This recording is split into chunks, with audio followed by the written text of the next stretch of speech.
He's showing them everything. Shadowrun Hong Kong Part 18. So, we're gonna check with Ambrose, see if we got stuff in our stash or whatever that we can sell to make just enough money to get our other cyber leg before we go on this next mission. Show me your services. Medical. Let me sell you shit. 100, 250. Okay, we might have to sell some metadata.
This is the same cyber deck as our girl. But we got enough now.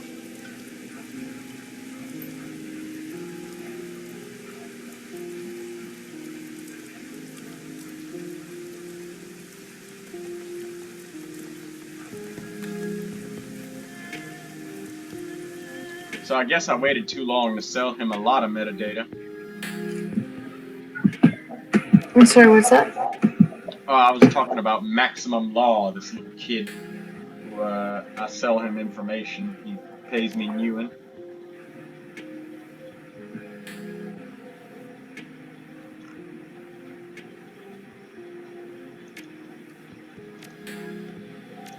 Oops.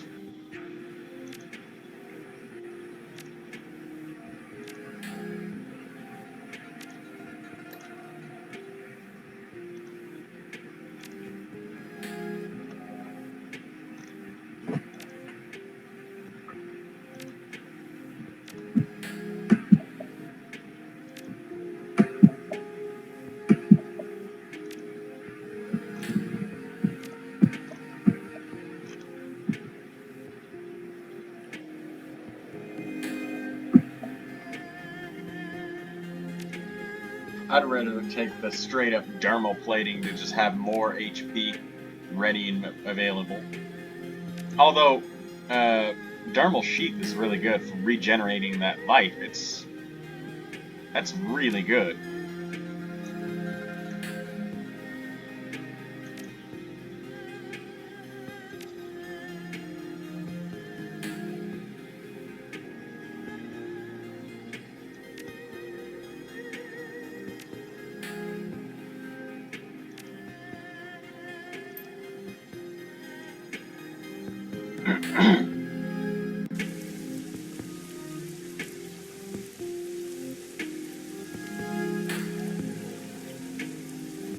Alright, let's head out for a mission.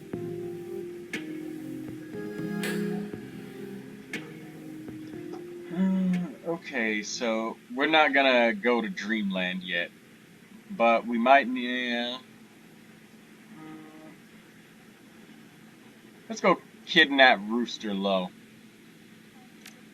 Isabel for jacking into the Matrix, as always. We got Gobbet. Got Duncan. Guide you for this mission. No thanks.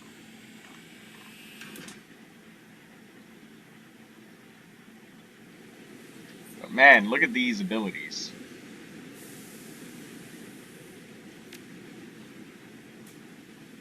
And he brings some kamikaze with him. And Toko.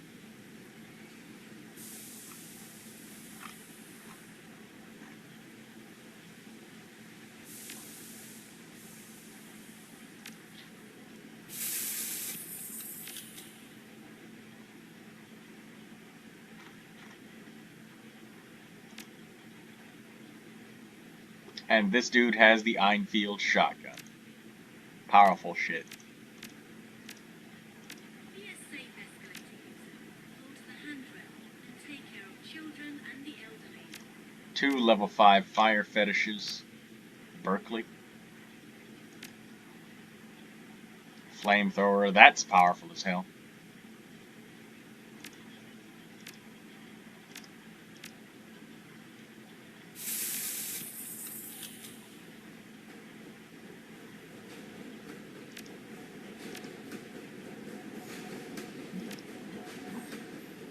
Be a safe escalator user.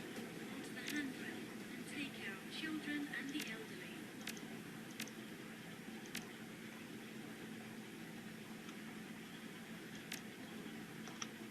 Alright. So we're done looking at those other runners. I just wanted to scroll through them a little bit, show off some of their abilities. Raptor. Colche should have that revive system built in now, which is great. And Isabel. What you got? Still the same cyber deck.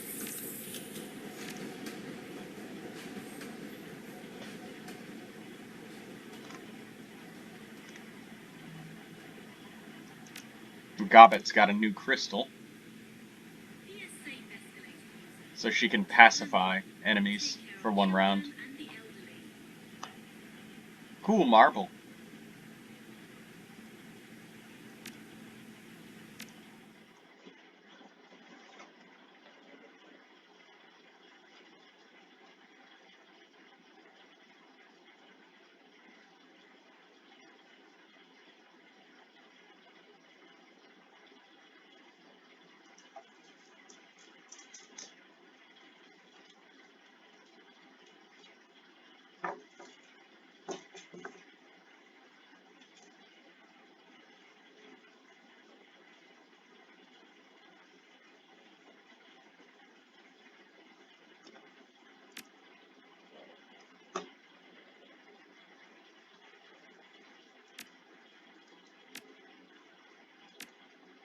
We don't have very many med kits, so we gotta be careful. Oh, look at that! Duncan got an upgrade to the Colt. Hell yes. Look at that shit. Pierces 2 armor. Duncan's got that rifle now. She's got a custom TMP. A little bit better than before, but nothing special. And the silver gun. Same as always. Cap 20. Same mini grenade launcher. No upgrades for Isabel's equipment.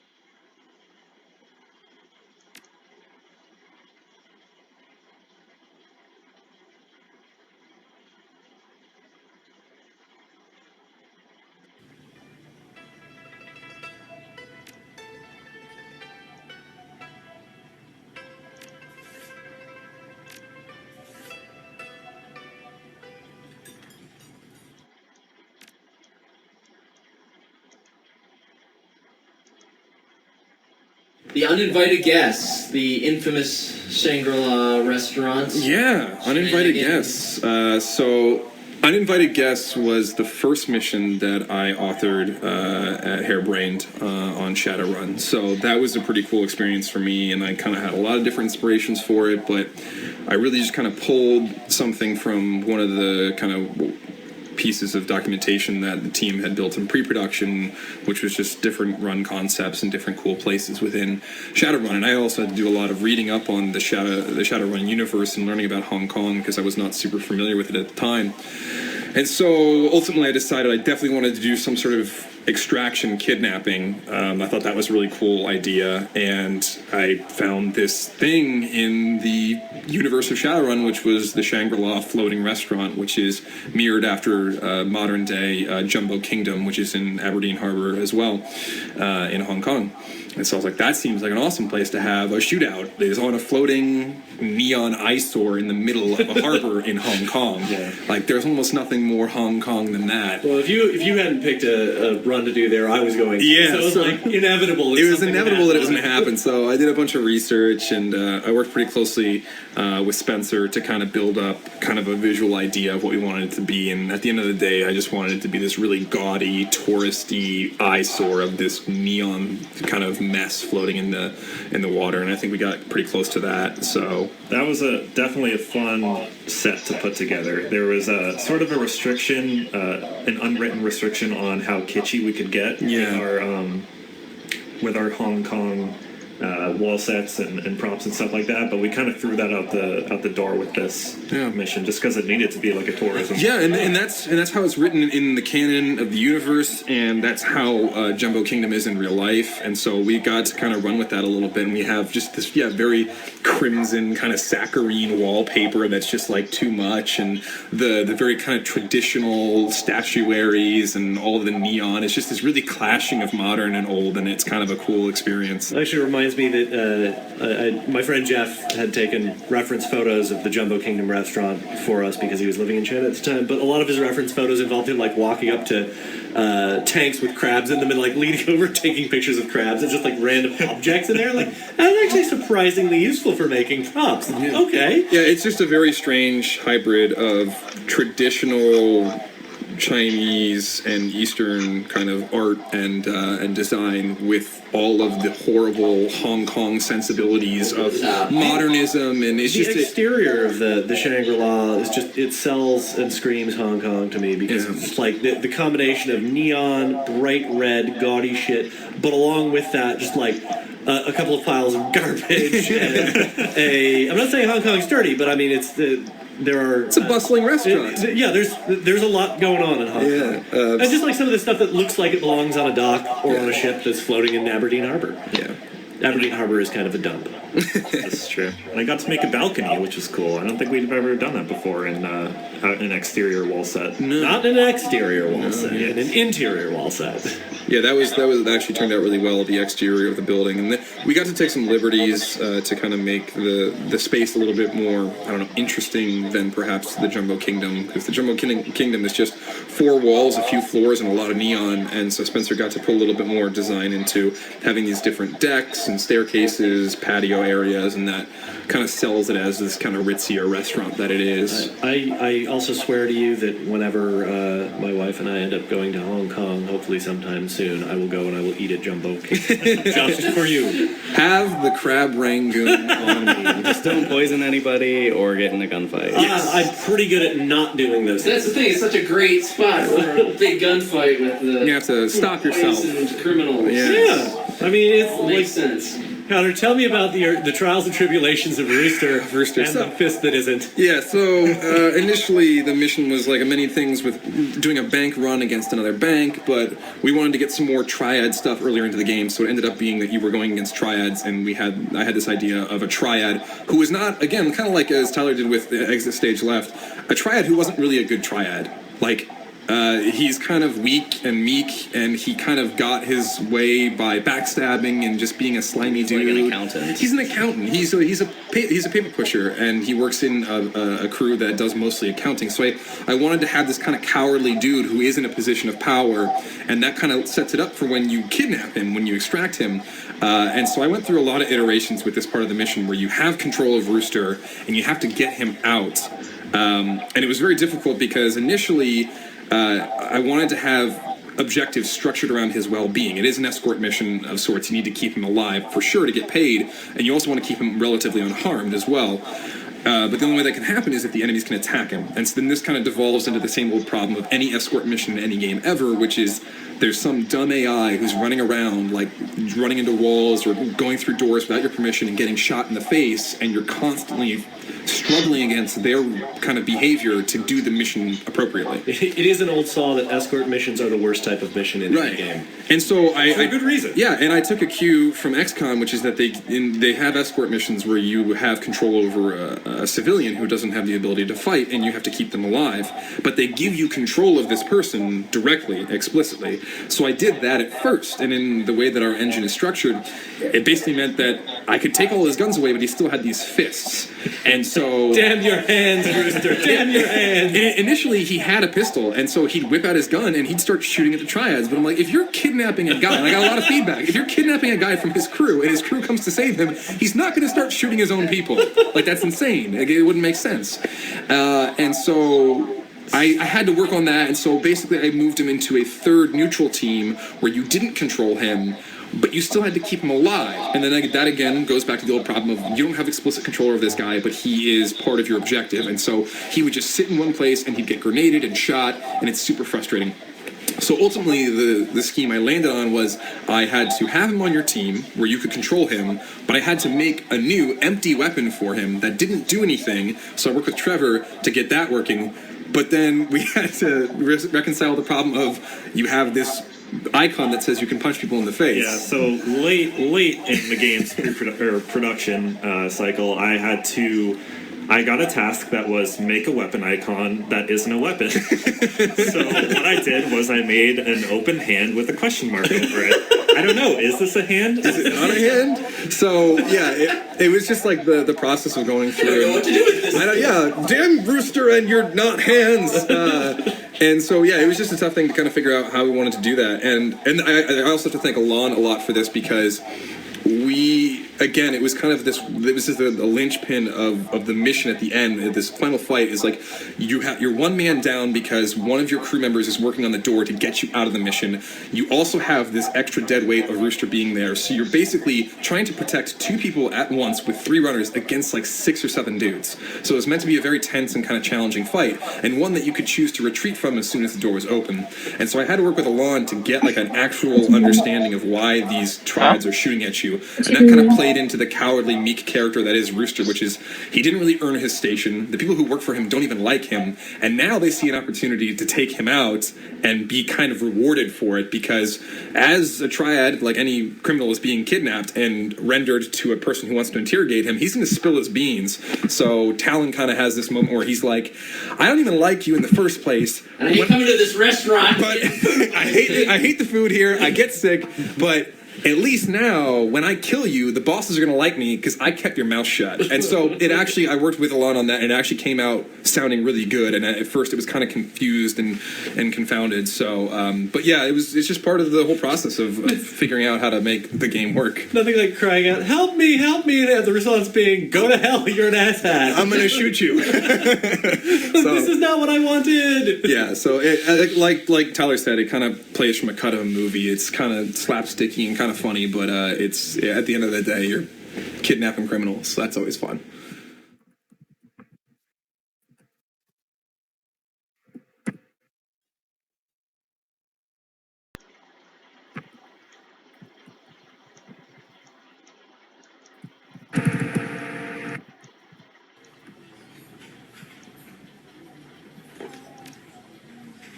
Later, yeah. Okay.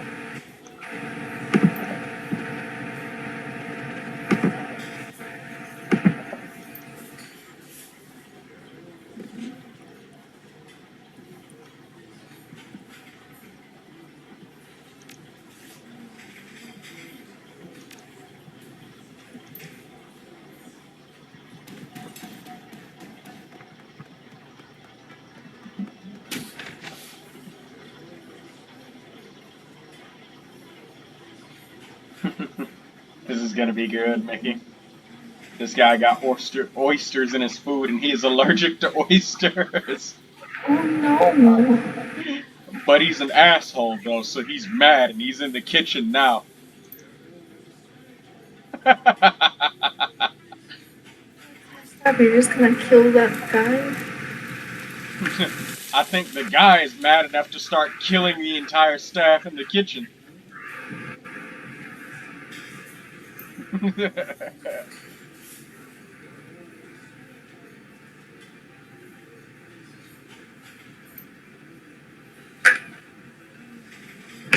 Regarding this shithouse you call a restaurant.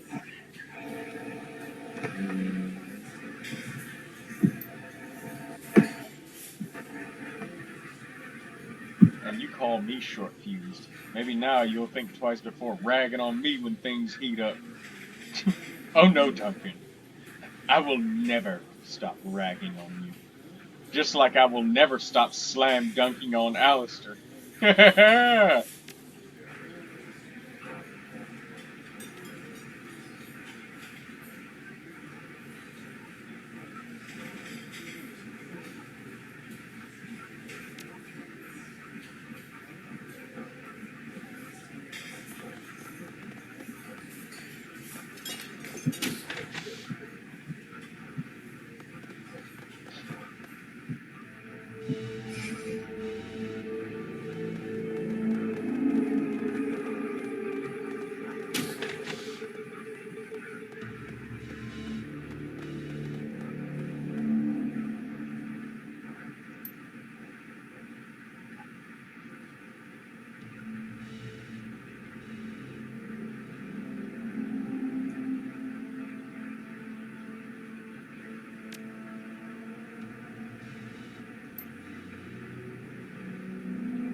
Oh my gosh. That video you sent me, that reminds me of the story that you told me about your Fantasy Star Universe game. Oh yeah, that. I think her, I think I think her name was Ashley.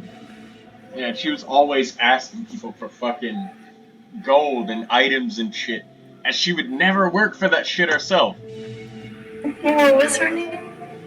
I think it was Ashley. Ashley. Yeah.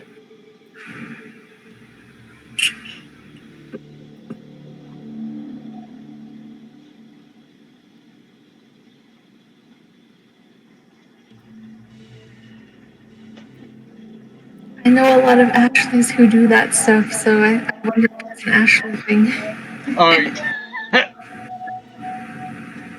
red flag names for white chicks. All right.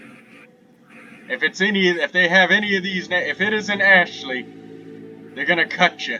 They're gonna cut you, and then they're gonna ask for your stuff, and then cut you some more.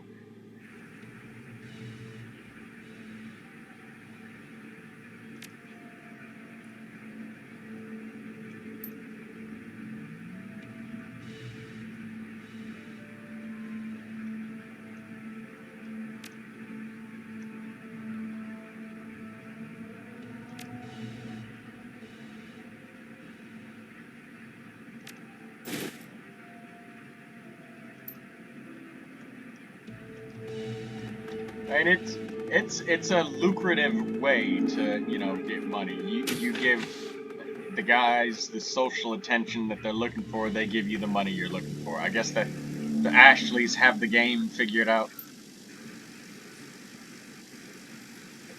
All right, fishy, come with me.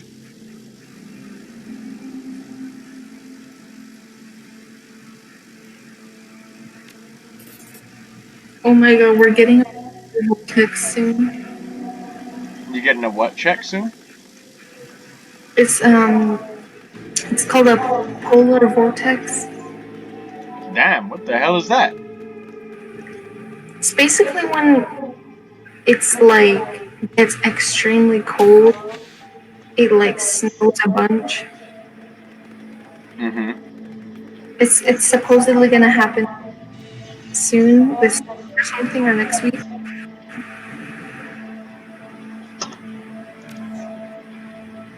Which sucks Okay. because we've been just having like warm weather this entire time, and then now we're just gonna get our polar vortex. It's been a long time since I've seen a lot of snow. Like, it snows, then, well, winter's fast approaching being over, and we haven't really gotten much snow. It's just been a little bit, and then that's it. And it just dries up. Or, I'm sorry, not dries up, Jesus Christ. Dry snow raining from the sky. That would be the death of us all. No, it just melts. Like, when the sun comes out the next day, it hasn't been able to pile up much at all. You know, the most snow I've seen is just the snow that piles up on my car. That's about as deep as it's gotten.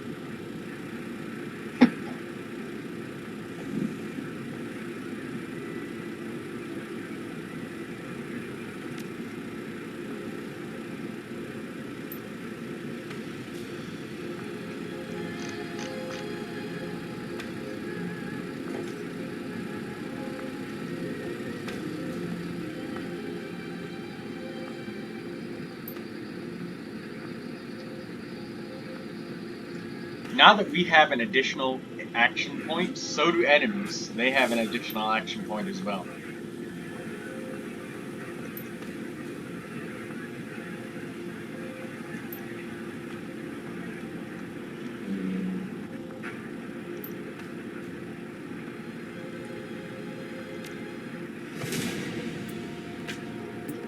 So here's an interesting thing about Shadowrun Hong Kong is, if I would have done nothing right there,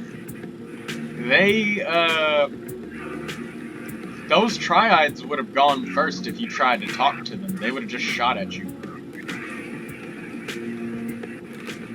Unlike Shadowrun Returns, where every enemy and their fucking mom gets an alpha strike on you before you even move, even when you're the one who's surprise attacking.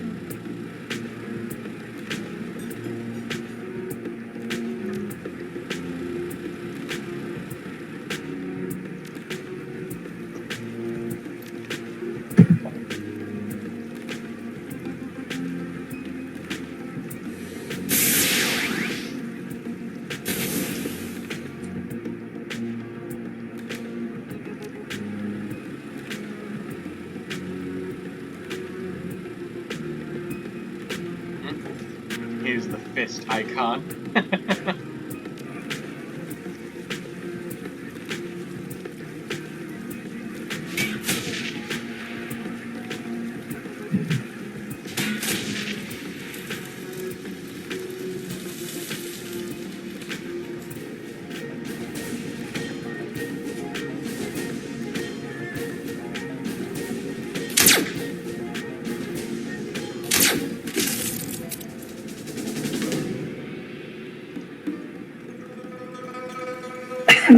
Yay, XCOM style takedowns. Alpha strike. It's really rare to do that in this type of game.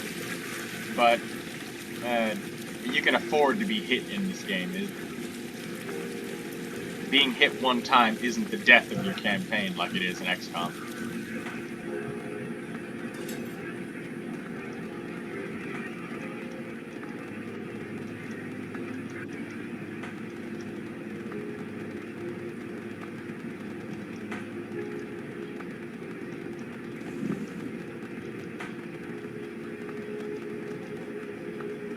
Hold on. Oh, I think somebody's knocking. Give me a second.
Okay, I am back.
Johnny the Talon's gonna crush this guy's face.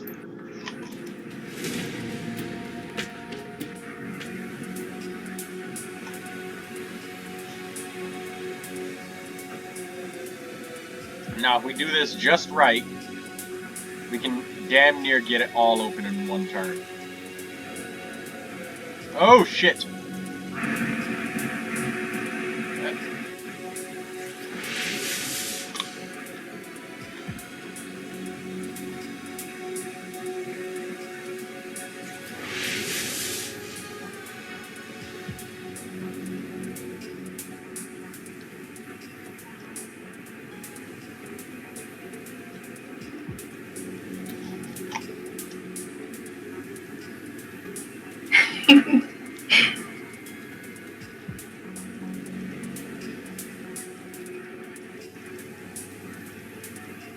Shit.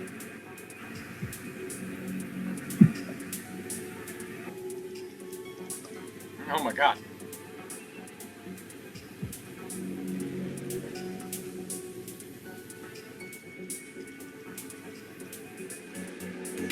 Are you fucking kidding me? Oh, okay.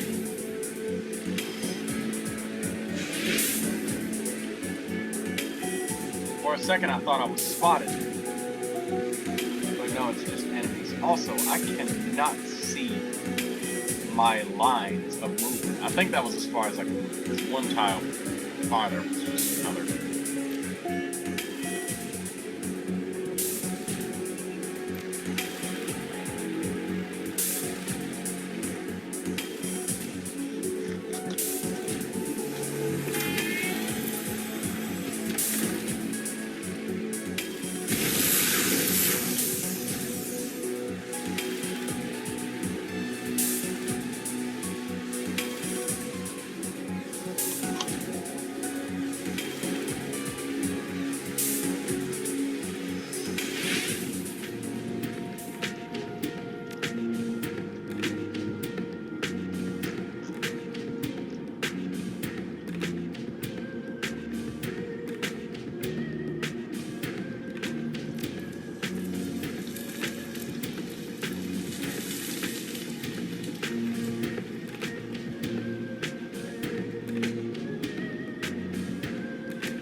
Side objective to kill Johnny the Talon, right?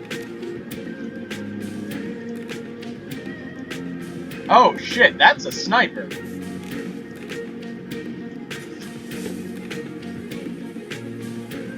This woman's got a fucking grenade launcher. She needs to die.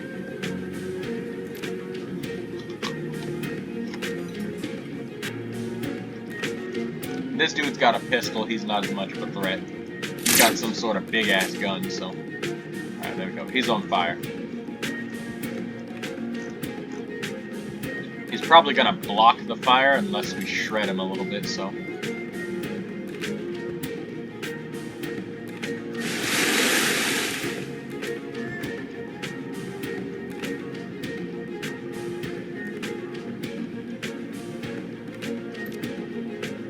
Shred his armor. Shit. Strip it. There we go.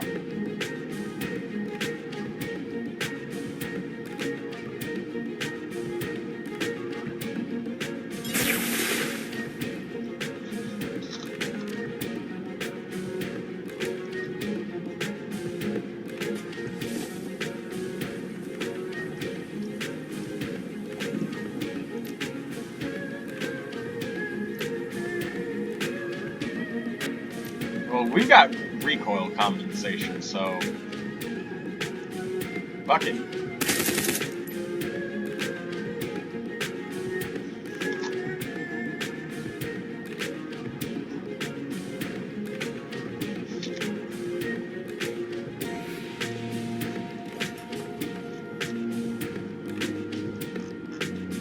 Alright, both of these guys should be out of line of sight, so... It's good.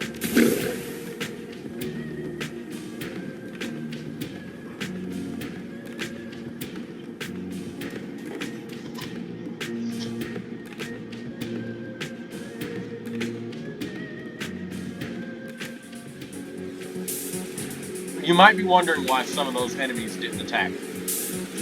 That heavy sniper, he used both of his actions moving. As for the grenadier, that's a heavy grenade launcher. It takes 2 actions to fire.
Oh, we got Todd working in the kitchen.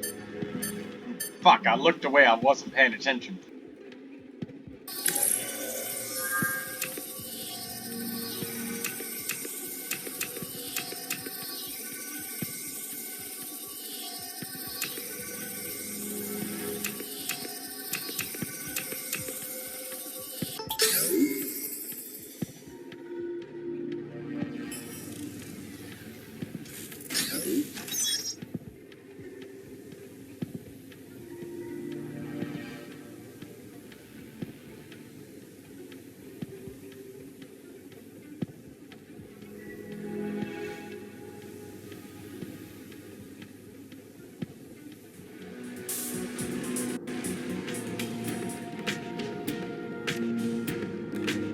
Shit, we would have been able to unlock the other one, but we just need to run away.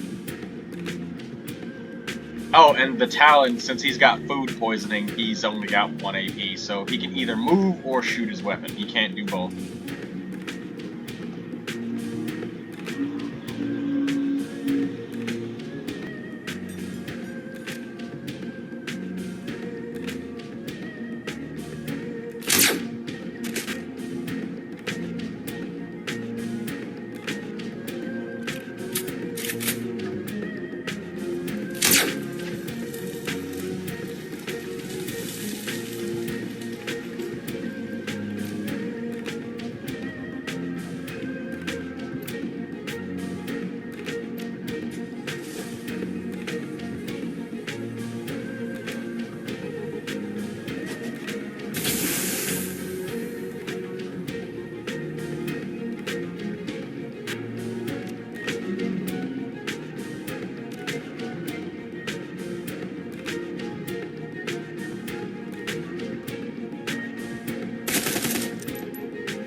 Wow.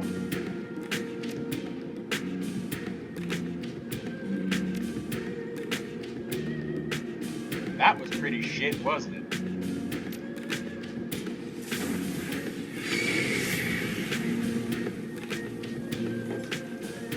Alright, nature elemental, this thing is ridiculously strong. Her spirit summoning isn't enough yet to control 2 spirits at a time yet.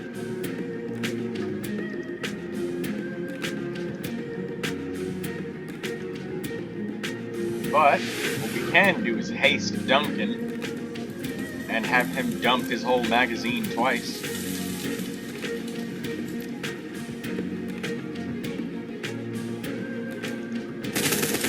Let's get rid of that sniper. Full auto him and then burst him.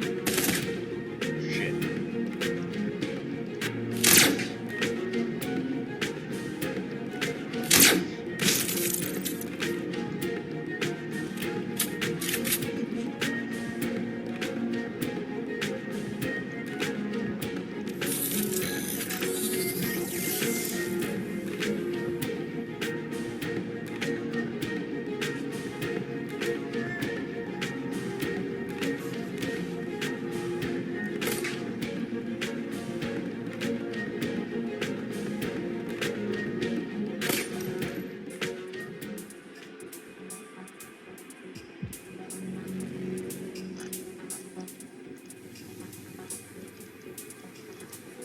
Shit. I guess this is kind of a good thing so I can use this and lower the alert level.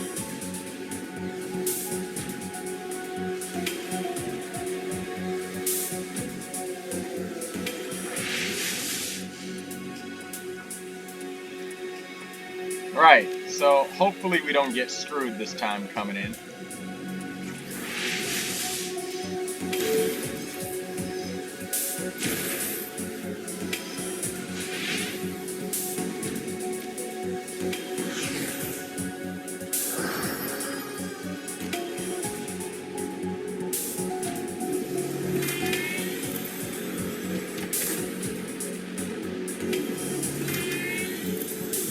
To walk in like this and just get shot up. That's basically what you have to do to enemies in XCOM. Every single fight. It's not very engaging for the enemies.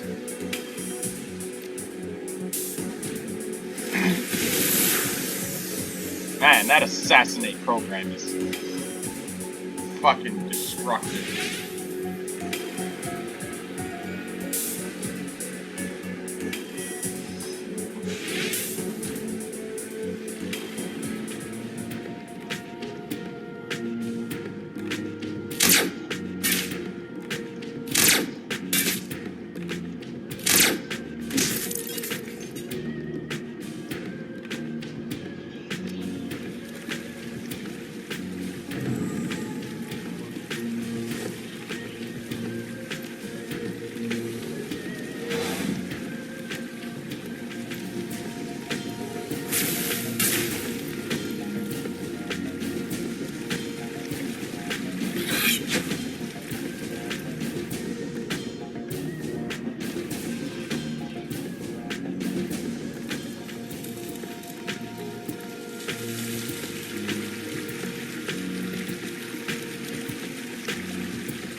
I'm just doing that just because.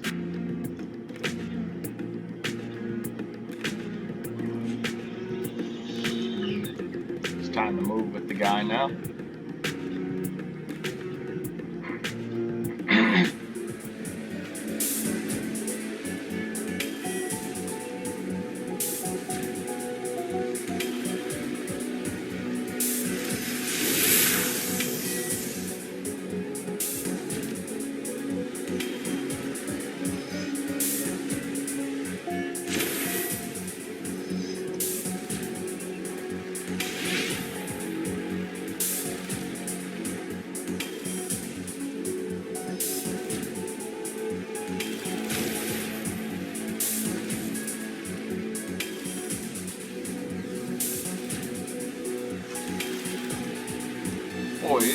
I have to really squint to see.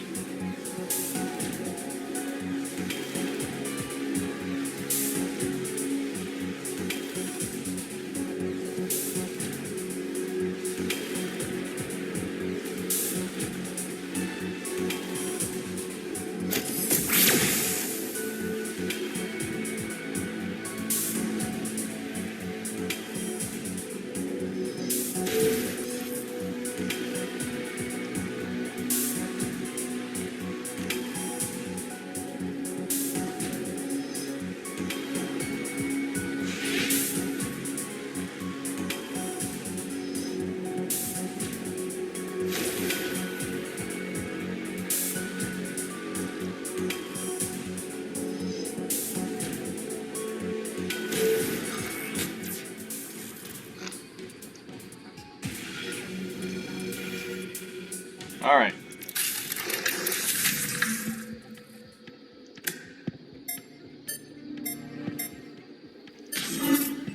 Excuse me?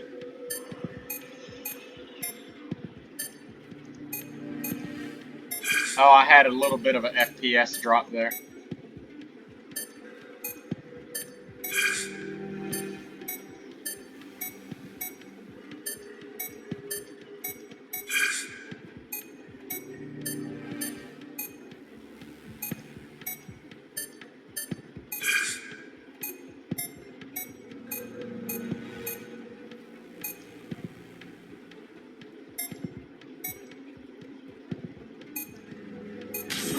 Ah, shit.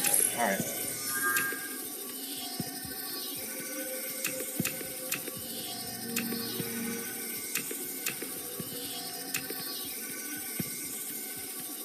Shit, what was that first one?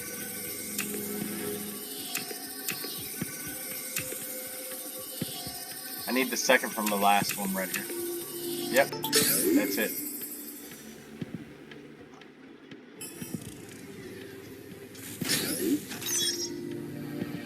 Alright, we are done. Jacking out.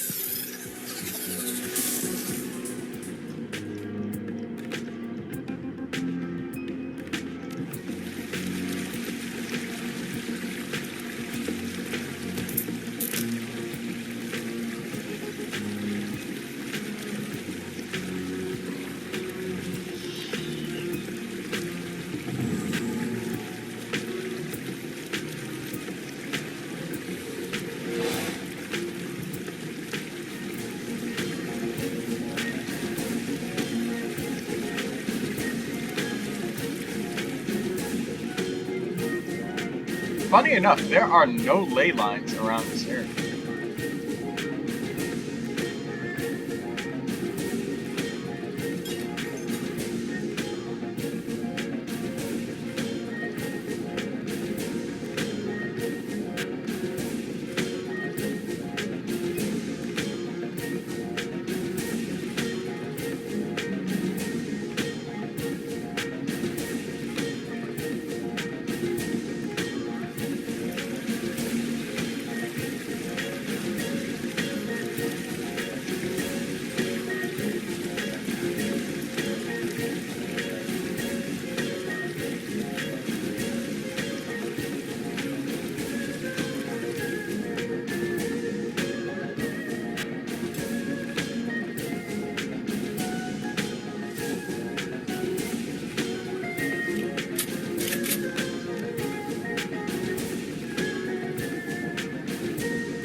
I'm doing this because I can, alright?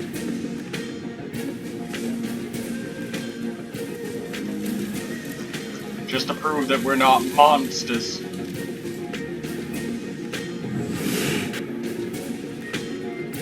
Oh, he got away from us. Rat totem.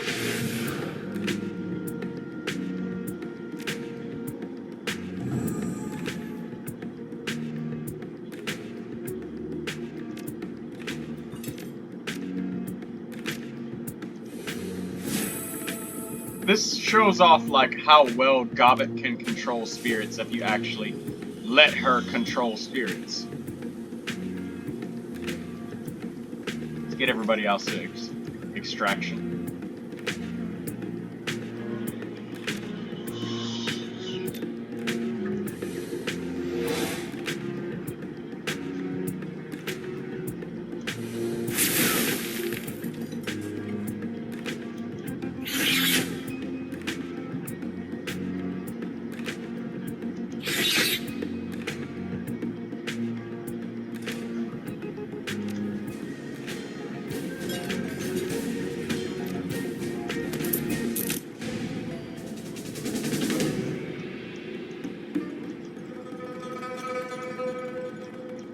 Holy shit! I'm playing as Gobbet. What the fuck?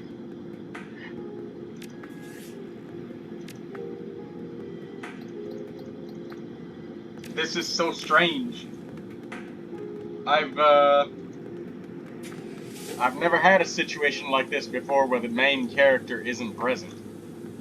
This, the fact that this didn't bug out is, really, really good by the developers.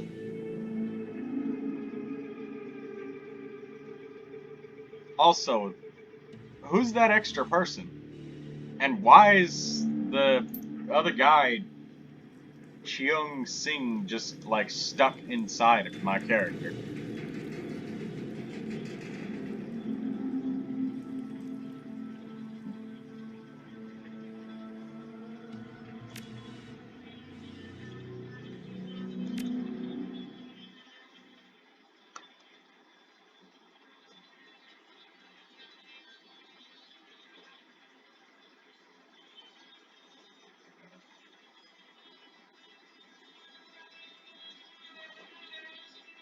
There's a price to pay if you try to use shaman stuff and you don't invest in the ability to control it. Like, the spirit will just go fucking crazy.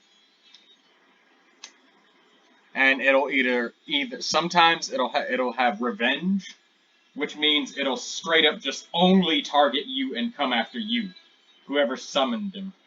Sometimes it'll just go berserk and kill random targets nearby, and other times it'll just vanish right away, immediately.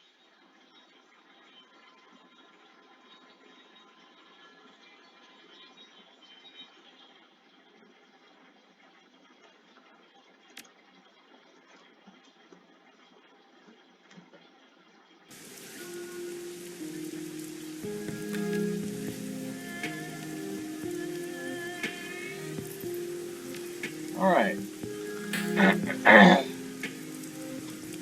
Because that was so short, and I'm pretty sure that there's basically no dialogue really left for these other characters. Yeah, their minds are completely set. So I'm just gonna smash this session together with the Heoi dialogue, because it's not gonna be that much. Yeah, these characters basically have nothing left to say.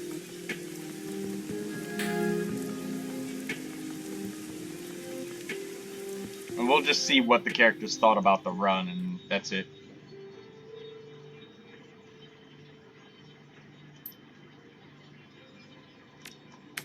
Shadowland BBS, get that pay data, sell it, yes.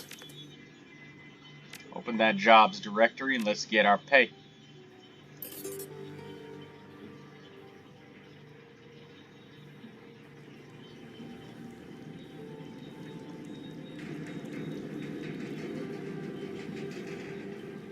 Hey, we got extra pay for killing Talon. Nice.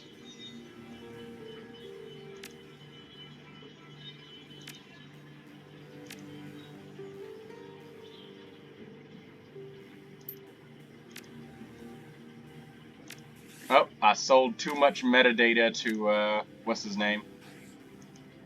Maximum Law.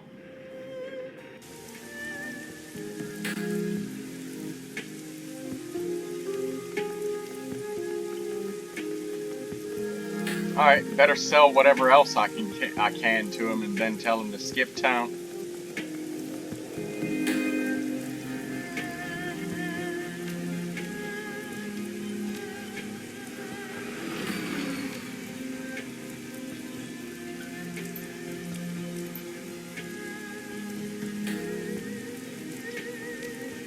You could exchange these to get programs for,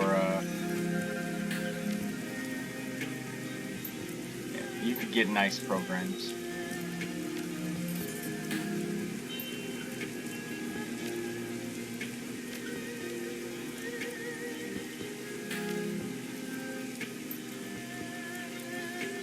Alright, we've sold about as much information as we can to Maximum Law.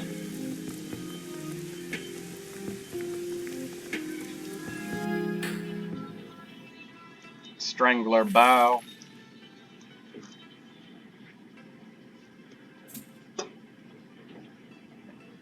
A quarter of an inch. We have a problem. Maximum Law. He's been talking in the Matrix about your jobs and it's drawing attention. Kindly wants him shut up.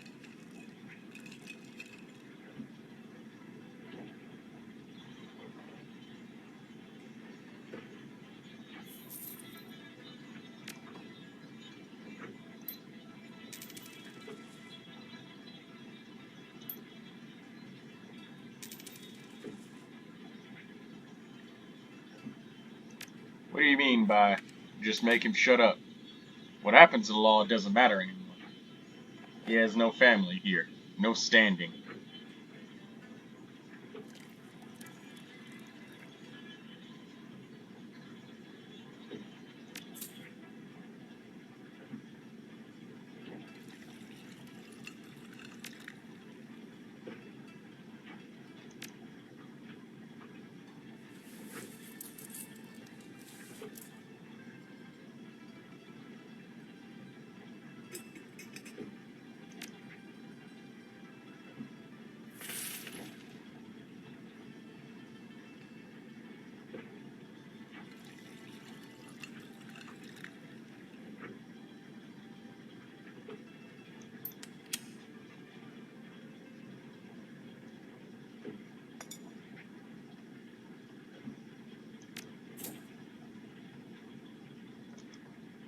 Alright, so we've got to get him to shut up about talking on the Matrix.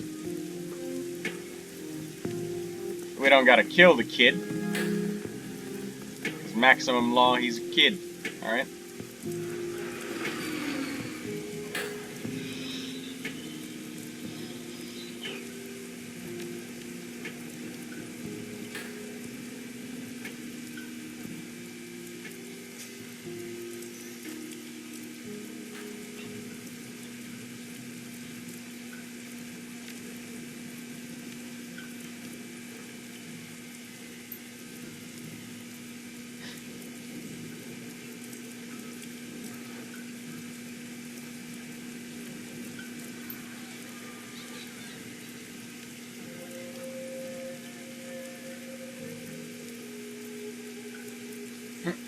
Kill him? No, we're not gonna do that.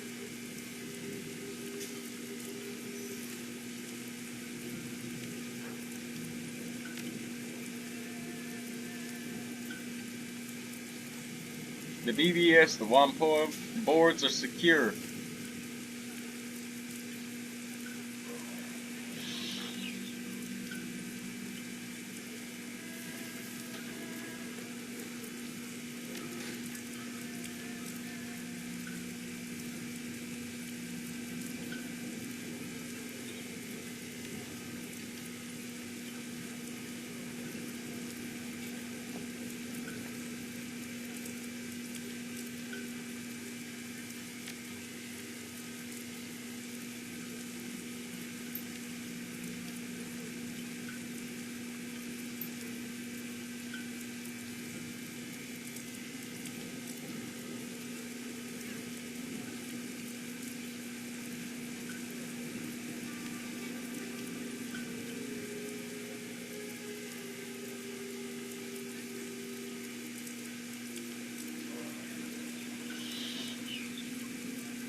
When code misbehaves in Wampoa, it gets deleted. You follow?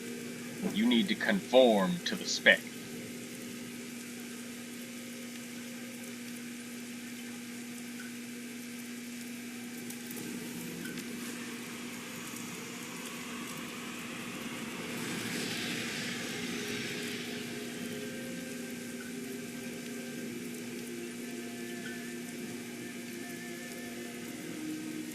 Keep your mouth shut, maximum law. Alright?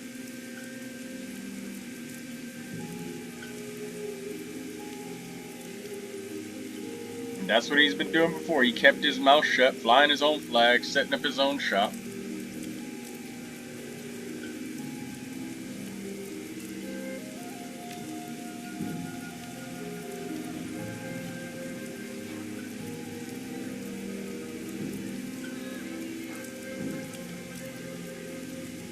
You just came very close to dying.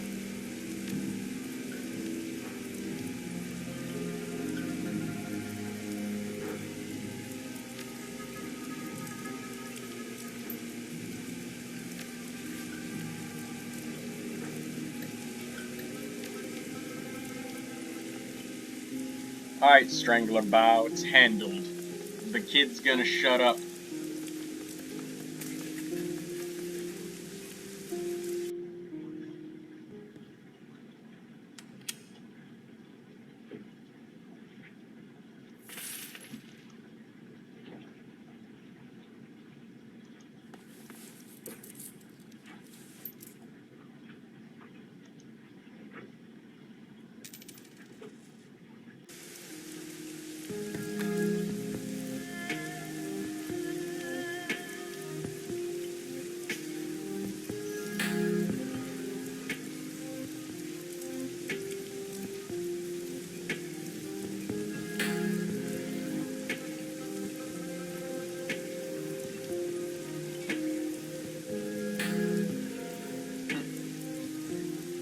Bullet Sponge 2, is that Division 2's nickname? Hell yeah, it is!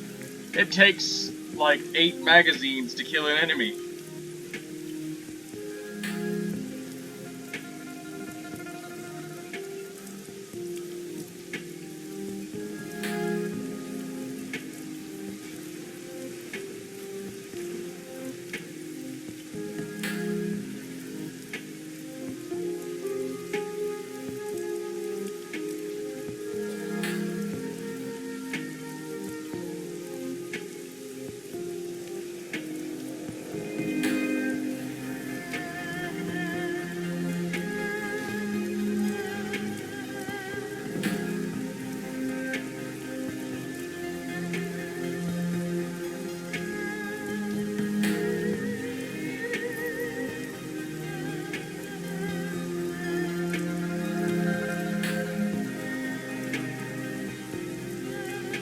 I just had to blow my nose for a second there, and it was just, oh man, I'm still going.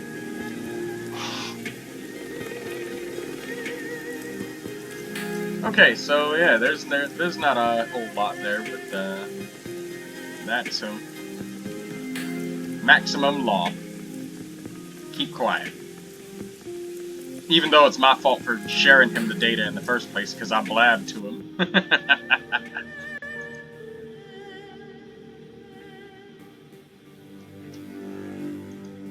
Let's talk about the run to Duncan.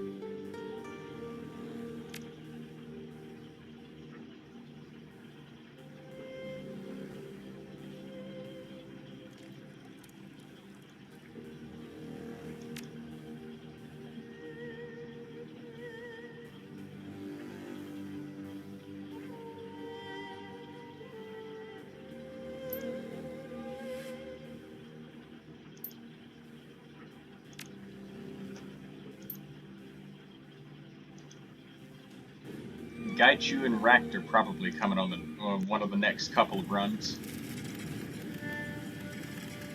Duncan's really goddamn strong with his assault rifle. He's got that fucking power. He's a powerhouse amongst your team. With that reduced recoil, 5 attacks, bro, and removing cover after the first attack, that's insane.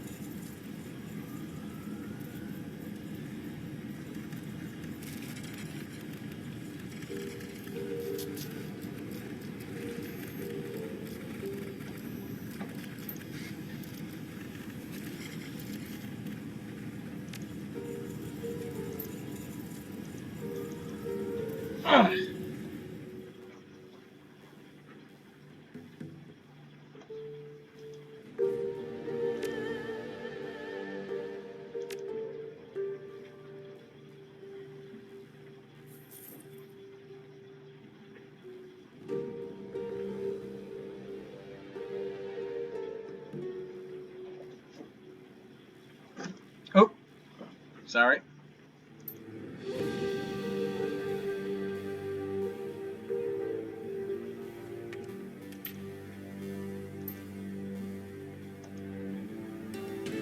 Nothing else to chat about, Gobbit. That's it. That's everything. We've gotten most of the dialogue out of the way. It took about 7, 8 sessions, but most of it's gone. It's just missions now.